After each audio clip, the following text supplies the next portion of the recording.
Shabbat Shalom, everybody. Adina and I are recording this on Friday morning. Camp is empty, and camp feels empty. We're thinking of all of our campers and staff who returned home. We're also getting ready to host a Shabbaton for some of our young alumni that begins later this afternoon before our family camp with 50 plus families arriving next Wednesday. Also right now, Klessig's tree service is taking down one of the biggest trees in camp in the middle of the Kikar, hopefully representing the end of the storm cleanup. Right now the Kikar is covered in the branches from the tree, and they're beginning to work on the trunk. And I will just say it's emotional and so sad to watch that happen, and to also kind of be in a place of reaching closure from this summer. Last Friday night, our camp continued a tradition of about 35 summers, where at the last Friday night services, two representatives of our oldest campers, Nivonim, rise to the podium and deliver Divrei Torah, deliver reflections on the Torah reading, on the prayer book, on whatever topics they might have chosen, and find ways to connect Jewish tradition to how they're feeling about camp.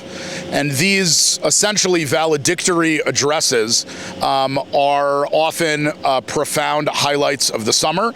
We hear every summer from from two different campers.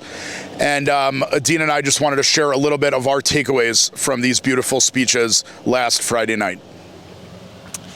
Our first camper, she spoke about the practice of gratitude, the daily practice of gratitude, and how she developed her own practice where journaling became something really important, and having specific prompts that every day she could look back and reflect on. And she talked about looking back at those reflections over the years of her journal from her camp summers, and it was really beautiful to hear those reflections, which capture specific moments in time, and just also reflect the beautiful themes that we see that come out at camp, and especially she highlighted some of the ones from her final Nivonim summer and what that meant for her, and charging us to all think about our own gratitude practices. And she tied it to our the daily prayer that we do at camp, Birkat HaMazon, after each meal, and how to be thankful for what we have. So it was a really beautiful moment and way for us to just think about all that we have and these moments and this community, and how we can acknowledge that and be grateful for it.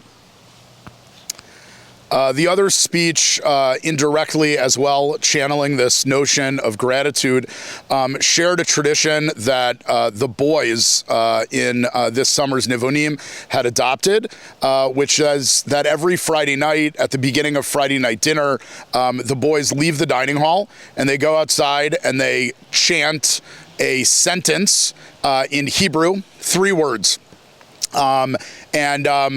That sentence is all about how their family should feel joy as they think about their time at camp and the chosen family that, as so often happens at camp, these young men have formed for themselves. And they shared and invited not just the girls in their Eidah, not just all of Nivonim 2026, but really the entire camp to get into this notion of really like looking at this 3-part quite simple sentence, probably doesn't fully hold up in modern Hebrew, of family feels joy. And what does it mean to recognize the power of community, the power of the group? What does it mean, as we hear so often from camper parents, that kids at Camp Vermont in Wisconsin learn how to talk about their feelings, learn how to express themselves, learn how to live in different kind of comfortable ways, often the different life cycle of feelings that are out there, and then really to embrace joy and to embrace that excitement. These are messages that Adina and I continue to reflect on a week later, and recognizing the end of the summer as we move into a period of deep deep reflection, first with our Rashi Ida, with our division heads, and then over the course of the next few months with our entire leadership team and our year-round staff and all sorts of different stakeholders in the mix as we think about the 2026 summer.